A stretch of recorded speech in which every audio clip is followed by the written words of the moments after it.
Beshem Hashem, Naaseh V'Natzliach, on est toujours le lundi 22 juin, le Rosh Chodesh Tammuz. L'chaim Tovim Shalom, Bracha, Revacha, Ba'atzlacha, un shiur sur la Machloket, dédié et acheté par Philippe Mémy, à Yakar, qu'on embrasse très fort, Philippe, pour l'élévation de l'âme donc, de tes chers parents, Maurice Moshe Ben Rachaïma, et Suzanne, pardon, et Myriam, Mirei, Bat Aziza, Alehem Shalom, Roi Hashem Tenachenam Begen Aiden Elion, Vechol Ashorvim, Imam Bichlal, Arhamim, Baselichot, Vechen, Yehi Ratson, Venomar Amen. Il y aura aussi après un shiur, donc dans la liste pour Béatrice Nakash, offert pour l'élévation de l'âme de Stéphanie Émilie Esther Bat Yole Gozala, Zechron Ibracha. Donc là pour l'instant on est avec les parents de Philippe Mémy, Ayakar, Bezrat Hashem, Moshe et Myriam, ses parents respectifs. Ken?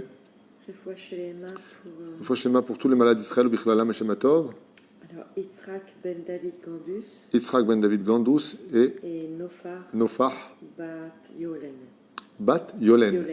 Bezrat Hashem, Ken, qu'en opération, accident de voiture de ce que j'ai compris. Refouach Shlema, Chlama Meira. Bezrat Hashem, Anna Elna Refanalahem.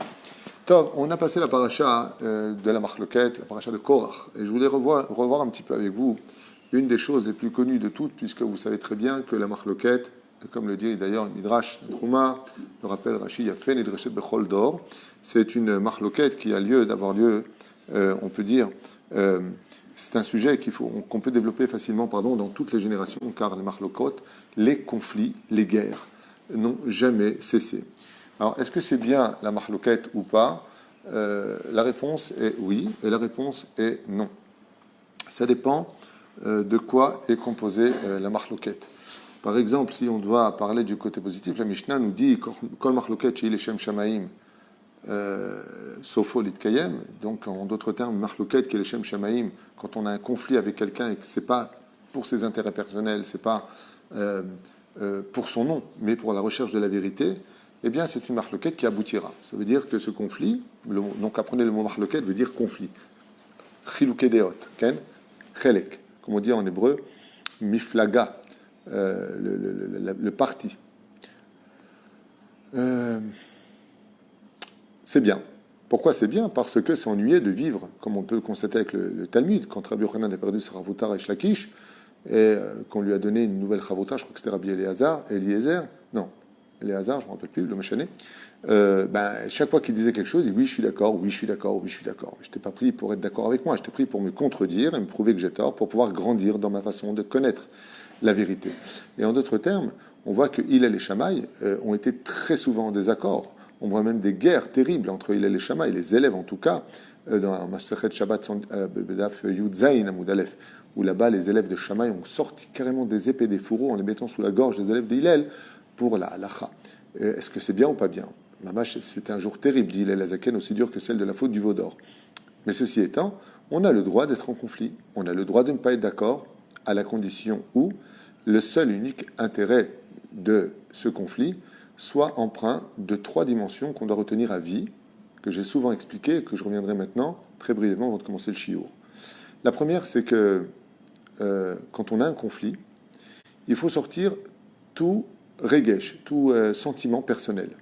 Car quand on mêle les sentiments au conflit, on glisse automatiquement dans des dimensions qui n'avaient pas lieu d'être exprimées, des fois dans le manque de respect, des fois dans les hurlements qui n'avaient pas lieu d'être, et surtout le détournement de phrases.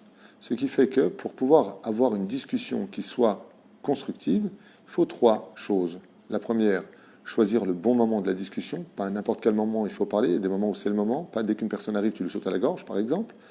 La deuxième chose, le contenu des mots, c'est-à-dire la forme, est des fois beaucoup plus importante que le fond. Et pour finir, l'intention de la discussion. Est-ce que je viens te détruire, grand problème, cas de Korach face à Moshe, ou est-ce que je viens construire? Est-ce que je viens te relever ou est-ce que je viens te descendre? Si je n'ai pas la réponse à ces 3 questions-là, ce sera un conflit qui sera négatif. Et les conflits, Dieu déteste. Alors d'un côté, on voit que le Talmud babylonien, par exemple, est rempli de conflits. Il n'y en a pas un qui est d'accord avec l'autre, à part quelques petits détails, mais il n'y en a pas un qui est d'accord. Rabbi Akiva n'est pratiquement jamais d'accord avec Rabbi Ishmael, et ainsi de suite. Donc, si on voit que les conflits sont la construction pour arriver à la vérité, il n'y a pas de problème, à la condition où je ne me bats pas pour mon nom. Je me bats parce qu'il y a des idéologies qui seront positives pour l'avenir du peuple, positives pour l'avenir du spirituel, positives pour tout, sauf pour moi personnellement. Si je me bats pour moi-même, c'est qu'automatiquement, je suis Nagua Bedavar. Et donc, ce qui va se passer, c'est un peu Korach avec toute sa tribe des 250 princes du Sanhédrin, qui en fin de compte, le conflit devrait avoir lieu entre entre Korach qui est venu chercher Moshe, et en fin de compte, ça aboutit à quoi?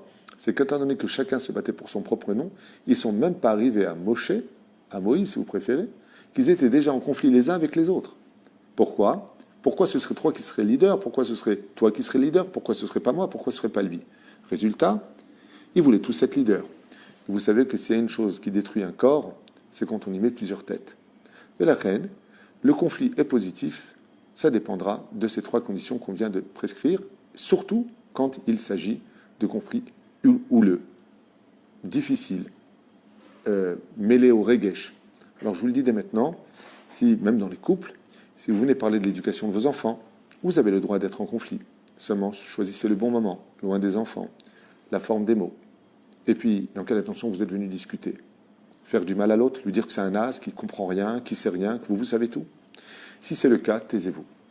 Taisez-vous parce que ce qui va en ressortir, c'est de la haine, des insultes et peut-être des malédictions. Sauf qu'est-ce qui se passe pour cela? Le Gehinam s'ouvre et tout le monde descend. Ce conflit n'aura mené à rien d'autre qu'un divorce ou spirituel et malheureusement, très souvent et fréquemment, des fois même, physique.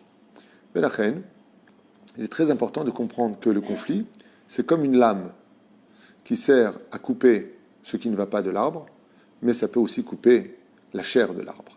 De la même façon, prenez toujours un conseil avant de savoir si vous devez ou pas rentrer en conflit avec une personne, quel est l'intérêt de ce conflit, dans quel sens il faut aller dans le conflit, et Bezrat Hashem, surtout, ne mêlez jamais, jamais les sentiments au conflit. Les sentiments sont de très mauvais conseils pendant un conflit. Il faut rester froid, il faut rester avec l'esprit ouvert, de telle façon à ce que j'arrive à comprendre l'argument de l'autre et de lui répondre, tout en restant respectueux vis-à-vis de mon interlocuteur. Si je manque de respect, automatiquement, j'ai déplacé le problème ailleurs et ça devient un conflit de sentiments et non plus un conflit construit. Makoré avec Korach. Korach se bat pour son nom, il ne se bat certainement pas ni pour l'honneur de Dieu, encore moins pour l'honneur des autres. Il se sert des autres. C'est un manipulateur hors du commun. Pour régner, il va commencer à diviser. C'est le principe des manipulateurs pervers narcissiques. En d'autres termes, c'est diviser tout le monde pour régner tout seul au centre de la famille, de la société, du travail, partout où il vient avec des conflits. Ils adorent les conflits, ils ne vivent que sur les conflits, et cela non seulement ne les dérange pas, car eux font bouger essentiellement les sentiments des autres. Donc ils blessent, ils vexent, ils poussent l'autre à bout, jusqu'au moment où l'autre manque de respect parce qu'il a été poussé à bout en disant « tu vois, tu manques de respect, mais regarde ce que tu as fait juste avant ». Tout de suite quitter ce genre de conflit, ne pas prendre à cœur et se taire. Chez Nehemar, Vaipol, Moshe, Alpanav, Moshe est tombé sur sa face. Pourquoi? Parce que le conflit de Korach est un conflit qui est tellement venu en son nom à lui, sans aucune recherche intellectuelle de la vérité, à savoir si Béhémet, il n'y a pas peut-être une erreur, peut-être que Moshe n'aurait pas compris. On peut poser des questions dans la vie, Maïesh. Il n'y a rien de mal de poser des questions. Mais s'il n'y a plus de questions et avec des réponses, voire des accusations, c'est que tu n'attends plus de réponses, puisque tu l'as déjà accusé. Ce ne sont pas des conflits, ce sont des humiliations. Et Moshe est humilié en public, et Korach se retrouve avalé, lui, et toute sa famille, et tous les voisins, dans le Gehinam. Comme l'explique le Sfat Emet, même les enfants de Korach seront avalés dans le Gehinam, et pourtant la Torah nous dit « Obne Korach le metu ». Les enfants de Korach ne sont pas morts. Le Sfat Emet explique que la terre les a revomis, parce qu'ils ont fait Teshuvah, au moment où ils ont vu la vérité éclater sous leurs pieds. Et Dafka, pourquoi le Gehinam? On va voir plusieurs raisons à cela. L'une des raisons pour lesquelles le Gehinam s'ouvre sur celui qui mène des conflits et des guerres dans ce monde, c'est parce que le Gehinam est rempli que de justice sans aucun regesh. Il n'y a pas de sentiment au niveau du Gehinam. Par exemple, le Gehinam n'a pas de pitié. Le Gehinam, il dit tu mérites, donc tu brûles. C'est horrible. C'est horrible. Oui, ça n'a pas de regesh, ça n'a pas de sentiment. Et étant donné que les gens qui viennent souvent par le biais de la jalousie, des gens envieux, des gens qui désirent constamment les besoins de l'autre et la possession de l'autre, eh bien le Guéhinam vient les éduquer en disant « Ah, j'ai mal !» Il dit « Moi, je ne chante pas, tu vois ?» Pour lui enseigner que si tu étais venu en retirant les sentiments mauvais de ton cœur, en posant des questions à Moshe Rabbeinu, tu n'aurais pas été avalé. Peut-être que tu aurais obtenu des réponses ilchatiques que tu ne connaissais pas et tu serais reparti victorieux avec une vérité dans les mains que tu aurais fait éclater aux yeux de l'humanité. Malheureusement, étant donné que tu es venu avec que du regesh, un mauvais cœur, eh bien cela va donner des conflits. Et Moshe nous apprend dans cette paracha de Korach qu'on a lu que dès que quelqu'un vient se battre en son nom, avec ses intérêts personnels, et comment tu le vois, dès qu'il t'insulte, dès qu'il montre du regesh, de la colère dans son conflit, c'est qu'il y a un problème. Ceci étant, faites attention aux manipulateurs qui mènent l'autre à bout, de telle façon à ce qu'en fin de compte, il s'énerve, et il dit de toute façon, et de toute façon, et de toute façon, il faut remettre les choses dans leur contexte. Korach va'adato nachon itrilu et milchamtam machloktam keneged Moshe ve'Aaron beyom sheni b'shavua. Alors les Chachamim nous disent ici, au nom du Zohar HaKadosh, que ramène d'ailleurs le Chida lui-même, dans Nitzotze Orot la Chida, sur le Zohar HaKadosh de Bereshit, que Korach est venu chercher Moshe Rabbeinu le mauvais jour. Qu'est-ce que je vous ai dit? Choisis le bon moment. Le Yom Sheni nous apprend ici le Chida HaKadosh, c'est pas un jour qui est propice aux mahloket, même quand elles sont les Shem Shamaim. Il faut éviter. Pourquoi? Parce que plusieurs choses ont eu lieu le deuxième jour de la création. La première, c'est que le ciel s'est divisé en deux. Il y a déjà eu un conflit entre les eaux d'en haut et des eaux d'en bas. Deuxièmement, donc jour de conflit. Deuxièmement, le Gehinam a été créé le deuxième jour. Et étant donné que le Gehinam a été créé le deuxième jour et que Korach n'a pas choisi le bon jour pour entrer en conflit, résultat des courses, regardez ce que nous disent Ve'alkein yomze mesugal le mahloket kevan shebo naasta mahloket ve Gehinam nivreu bayomazé. Quand tu viens dans une période de feu et que tu allumes le feu, tu peux être certain que le feu t'atteindra. Il y a des jours et des moments pour cela. Donc le Gehinam, qui a été créé le deuxième jour de la création du monde, est venu comme réponse à celui qui a créé la Mahloket, puisque ça a été très difficile pour le deuxième jour, jour de la Mahloket, jour où le Yetzer Hara lui-même a été créé. Mahlakto shel Korach, keneged Moshe ve'Aaron, garmalo, she'anesh be'onesh kashe ve'nora. Share yardu vechol beito chaim el toch el Gehinam. Donc on sait que Korach vechol adato sont descendus vivants dans le Gehinam. Une partie d'entre eux sont morts.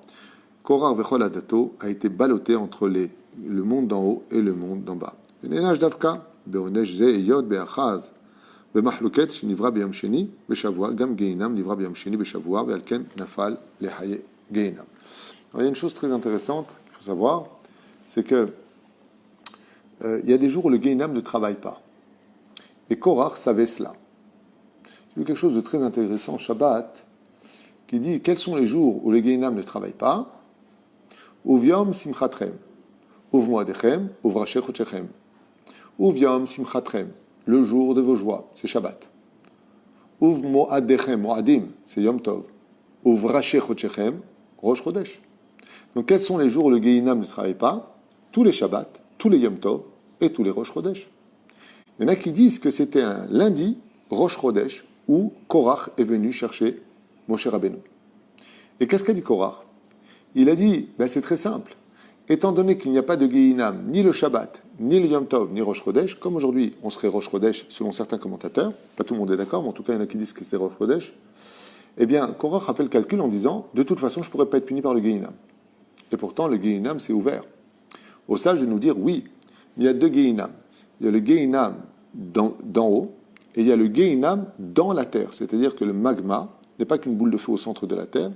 Selon le sod de l'étude, les secrets de l'étude de la Torah, eh bien, il y a des âmes qui vont vraiment sous terre, comme l'enseigne la Gemara, avec Rabat j'ai oublié son nom, l'homme échané, pour ne pas l'encorcher, qui a dit à Rabbi Shmuel, Bo Tishma, viens avec moi et écoute ce qui se passe là-bas. Il y avait deux trous, il a fait écouter dans le Gehinam ce que disait Korach vechol adato, Moshe emet vetorato emet, et la terre créée atem badaim, et vous êtes des menteurs. En d'autres termes, ils étaient insultés. Ce qui fait que les Gehinam du monde d'en haut, comme dit la Gemara au nom de Rabban Shimon ben Gamiel, qui fait 500 années de marche, 500 années de profondeur, 500 années de largeur, tout ce que tu veux, il y a un Gehinam qui se trouve dans le monde d'en haut, comme il y a un Gan Eden dans le monde d'en haut, il y a un Gan Eden dans le monde d'en bas. Et il y a aussi un Gehinam dans le monde d'en bas. Pourquoi il y a marqué Vatiftah Haret cette pia? La terre s'est ouverte, parce que Korach n'aurait pas pu mourir et être emmené au Gehinam d'en haut, parce que Rosh Chodesh, il est fermé. Mais par contre, Rosh Chodesh, le Gehinam d'en bas, lui, est toujours ouvert. Et Korach a commis l'erreur de calculer en disant, bon, alors si je fais maintenant des bêtises, peut-être que le Gehinam d'en bas sera fermé, et donc, je ne serai pas puni. Manque de peau pour lui, il s'est mal renseigné, puisque le Gehinam d'en bas marchait en bas. De là, on apprend qu'il faut faire très attention, le Shabbat, le Yom Tov et Rosh Chodesh. Par exemple, on sait que le Shabbat est géré par la planète Shabtai, qui veut dire Saturne. D'accord ? Eh bien, le Shabbat est un jour de colère. C'est pour ça qu'on va l'atténuer par les lettres du mot Shabbat Shalom. Donc, comme le dit Rachid d'ailleurs, Lo tevaru esh bechol mojotechem, vous n'allumerez pas les lumières dans vos demeures. Rachid dit, c'est la colère le Shabbat. On a envie de poser une question à Rachid, on a envie de lui dire, dis-moi, la colère, elle est interdite que le Shabbat? C'est pas interdit d'allumer la colère un jour de semaine? Réponse, la colère est négative à toute heure de la semaine et pas que le Shabbat. Mais le Shabbat, si tu te mets en colère, ce sera beaucoup plus dangereux. Parce que c'est un jour de colère. C'est pour ça qu'il faut être très calme le Shabbat, très souriant. Car le Shabbat, quand le conflit éclate, il est beaucoup plus virulent en général que les jours de la semaine. Donc, on est 2 fois plus mis en garde le jour du Shabbat du conflit que le jour de la semaine. Ce qui fait que si tu as des choses à dire, la dernière des choses à faire, c'est d'en parler le Shabbat. Attends dimanche, ce sera beaucoup plus calme. La discussion sera choisie à un meilleur moment. Tov, kama kaché imachloket, share beyom, sheasu Israël et Aegel, hemshech hazman, la redet. On s'est rendu compte que les conflits, les guerres, les insultes, les accusations sont beaucoup plus graves que la Vodazara. Car quand le peuple d'Israël, investi du rêve rave, malheureusement, on fait la faute du veau d'or, Dieu a dit, je pardonne. Parce que malgré le fait qu'ils aient fait la Vodazara, ils étaient quand même unis. Ah. Mais par contre, dans les conflits, étant donné qu'ils ont fait la guerre, et même la manne n'est pas descendue ce jour-là. Parce qu'ils étaient en conflit. De là, on apprend 2 choses. C'est que même dans l'idolâtrie, quand on est unis, Dieu pardonne et la parnassa continue à descendre. Mais dans la marloquette, même quand on est dans la Torah et qu'on se fait la guerre les uns contre les autres, en notre honneur, pour nos convictions personnelles, sans penser à Dieu dans ces moments-là, eh bien, 2 choses ont lieu. La première, c'est que Dieu ne nous pardonne pas, destruction du temple. Et deuxième chose, la parnassa cesse, puisque la manne n'était pas descendue, selon une grande partie des commentateurs ici, chez Lo Yardalem Man Bayom Azeh. Mahloket Achad Doche Mea Parnassa. Et à un tel point que les sages nous disent, quand on a des conflits qui sont faits uniquement pour les conflits, quand on se prend la tête, quand on s'insulte, quand on se fait du mal les uns les autres, eh bien il faut savoir qu'on a reculé 100 fois notre Parnassa. Pourquoi? Parce que la bracha de Dieu tient dans le shalom. Comme on le dit tous les matins, Hashem evelchet amo b'shalom. Ce qui fait que même si vous êtes en conflit des fois avec vos épouses, ou les épouses avec les maris, ça arrive. Ce qui compte, c'est qu'avant que le mari ou la femme sorte de la maison, vous ayez fait la paix. Ne quittez jamais la maison en guerre l'un contre l'autre. Il faut toujours arriver à un moment de shalom. Alors des fois, vous allez me dire, oui, mais c'est trop chaud, on ne peut pas faire la paix. Vous avez raison. Laissez le temps passer. Mais une fois que le temps est passé, un petit message, une petite blague, un clin d'œil, un petit cœur, qui démontre que vous n'êtes toujours pas fâché. Ça veut dire quoi? En d'autres termes, faites attention. On se bat souvent pour notre parnassa et on se fait la guerre à cause de ça. Ce qu'il faut savoir, c'est parce qu'il y a la guerre qu'on a des problèmes de parnassa. Retenez souvent ça. Souvent, les gens, ils disent, quand il n'y a pas d'argent dans le couple, et c'est vrai, ça crée des guerres dans le couple. Mais en réalité, comment ça a démarré? C'est parce qu'il y avait des guerres dans le couple que la parnassa est partie. Tassim ou lève les ais.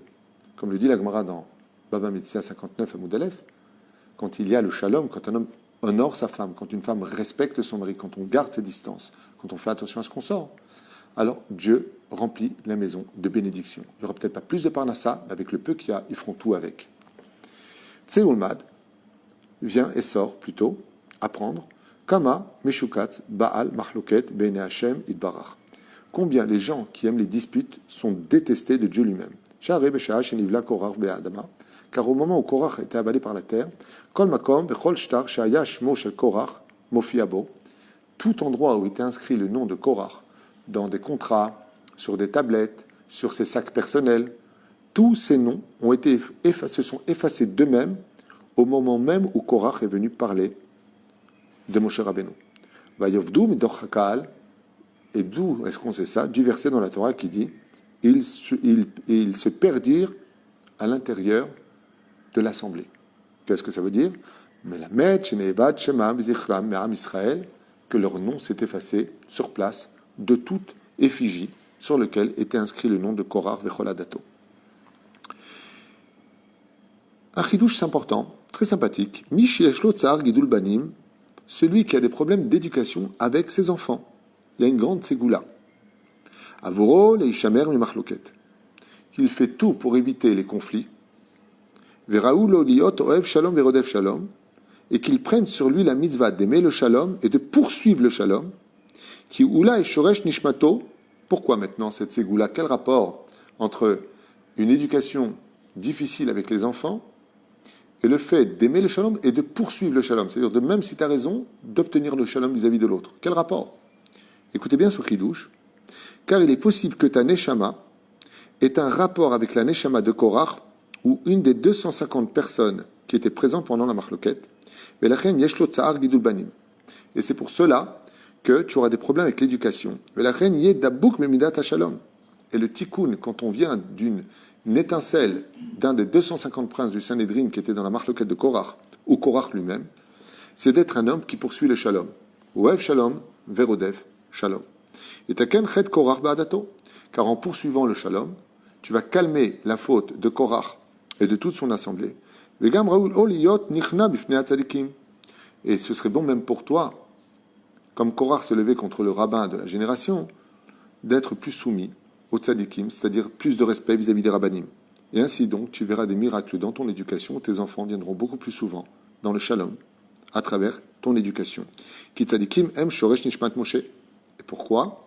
Il dit parce que si le tzadik, il vient de Moshe Rabbeinu, si le leader spirituel, il vient de Moshe Rabbeinu, et que toi, tu as des problèmes d'éducation avec tes enfants, et que tu viens d'une des étincelles des 250 princes du Sanhédrin qui sont venus se battre contre Moshe Rabbeinu, en poursuivant le shalom et en respectant les rabbanim, tu vas automatiquement annuler cette malédiction de l'éducation difficile de tes enfants.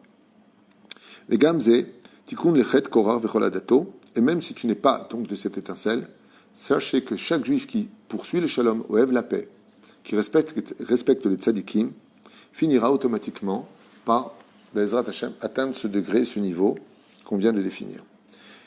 Il y a une grande ségoula à lire quand ça ne va pas au niveau de la famille, qui a beaucoup de marloquettes, qui a des conflits au travail. Une ségoula qu'on retrouve dans tous les sidourim, donc n'importe quel sidour, donc livre de prière. Avant Odou, il y a ce qu'on appelle le Seder HaKorbanot. Et là-bas, on va lire Ezeu Mekoman Shel Zevachim. Tout le monde le connaît, pour les hommes qui prient tous les matins. Il y a un verset là-bas où on nous parle de Ezeu Mekoman Shel Zevachim. Quel est l'endroit des Korbanot? Pourquoi? Parce que c'est un des moments dans le Talmud où il n'y a aucune marloquette sur ce qui va être prescrit dans ce Seder.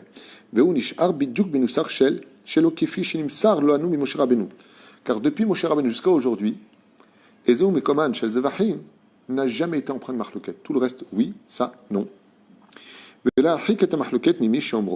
celui qui est en conflit avec l'autre et qui aimerait que ça s'arrange, qui lise tous les matins, comme on le fait tous les matins, quand on va à la synagogue et on lit ce passage-là, on évite des conflits, Bezrat Hashem, sur tous nos chemins, grâce à cette ségoula.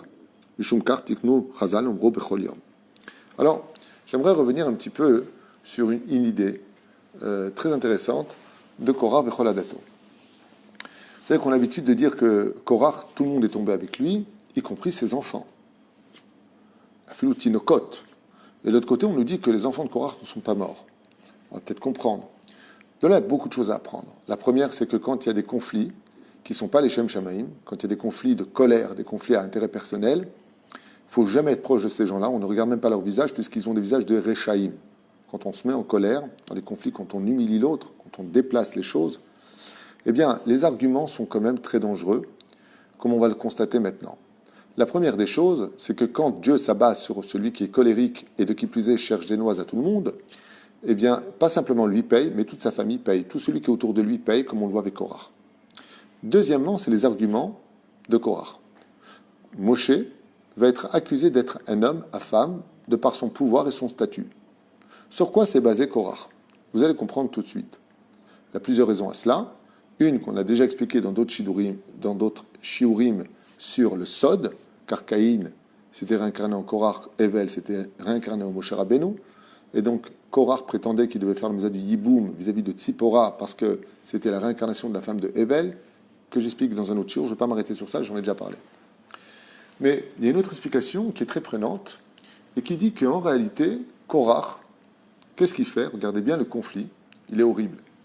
Il dit de toute façon, toi, Moshe Rabbeinu, tu es un usurpateur. Parce que s'il y a une chose que Dieu déteste au monde, c'est les gens débauchés. Et toi, tu es un mec débauché. C'est horrible de dire une chose pareille. Mais c'est gratuit, prouve-le. Et voilà que la Gemara nous raconte quelque chose de bizarre. Écoutez bien. Il y a eu deux grands personnages extraordinaires qui étaient d'une sainteté tellement élevée qu'ils n'avaient aucun Yetzer Hara en eux. Aucun. Ni pour les femmes, ni pour la nourriture, ni pour l'argent. C'est Rabbi Ishmael ben Elisha et Rabbi Yochanan. Donc on a deux grands personnages. Ces deux grands personnages étaient d'une beauté hors du commun. Les Chachamim nous disent que la génération du Mashiach, quand le Mashiach viendra, ce sera pendant une année de bénédiction, mais aussi quand tous les enfants deviendront beaux. Effectivement, aujourd'hui, on est sûr que le Mashiach arrive, car le peuple d'Israël est de plus en plus beau. Baruch Hashem. Mais comment on fait pour provoquer la beauté? Au sage nous raconter que Rabbi Yochanan et Rabbi Ishmael ben Elisha, ces deux grands tzadikim hors du commun, avaient l'habitude de se poster devant le mikvé. Il y a une marloquette à savoir est-ce qu'ils étaient devant la porte du mikvé des femmes, est-ce qu'ils étaient à l'intérieur, ou bichla à l'intérieur de l'eau du mikvé. Marloquette. Bien entendu, les yeux étaient fermés. Pourquoi ils faisaient ça? Tout simplement parce que les femmes, quand elles se trempent au mikvé, observaient la beauté incroyable, parfaitement dessinée par le Créateur du monde, du visage de Rabbi Yochanan ou de Rabbi Ishmael. Et on sait que quand elles accouchaient, l'enfant était empreint des traits du visage de ces tzadikim. Ce qui fait que toute la génération, à l'époque de Rabbi Ishmael ben Elisha et de Rabbi Yochanan, était extrêmement beau. Pourquoi ont-ils fait ça? Pour provoquer l'avenue du Mashiach. Comme je vous l'ai dit, Mashiach viendra quand tu verras les enfants d'Israël devenir de plus en plus beaux, bien il y en aura pour nous, eh bien c'est un signe que Mashiach arrive. Tov, ok. Qu'est-ce que fait Korach? Il constate que dans le peuple d'Israël, les nouvelles naissances de tous les enfants ressemblent particulièrement à Moshe Rabbeinu.